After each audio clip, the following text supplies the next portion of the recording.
into some debt. And this apparently was without Russ's knowledge. It appeared to be credit card debt, among other things. Records of the Stegers bank transactions were sent to forensic documents examiner Durwood Matheny. He compared Russ Yes, he spilled the water.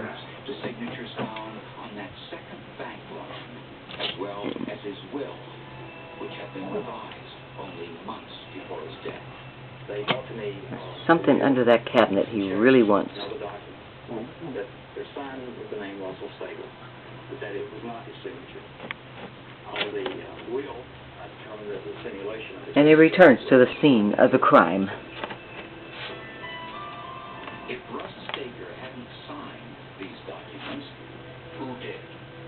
There was actually forged checks where Russ Steger's account was being drawn upon and the money was being deposited in Barbara Steger's account. So all of the financial evidence tended to show that Barbara was in debt and Russ did not know about it.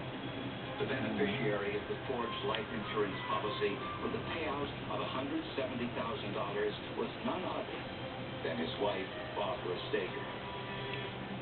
The final piece of evidence in the case came from a most unlikely... And that's where all the wires are. At Durham Yeah. High School, one of Russ Steger's students was cleaning a gym locker when he came upon a cassette tape. The voice on the tape was one he recognized immediately. This is Russ Steger. This is January 29th, 1988. Was recorded just 3 days before Russ Steger's death. On the tape, he confided his belief that his wife, Barbara, was planning to kill him. The last few nights, Barbara had worked me up and gave me what she said was 2 aspirin. She stood there to see if I took it. I did not take it. Steger went on to question the allegedly accidental death of Barbara's first husband. My question is, did her husband, Larry Ford, accidentally shoot himself? Sometimes I wonder. Listening to that tape was surreal.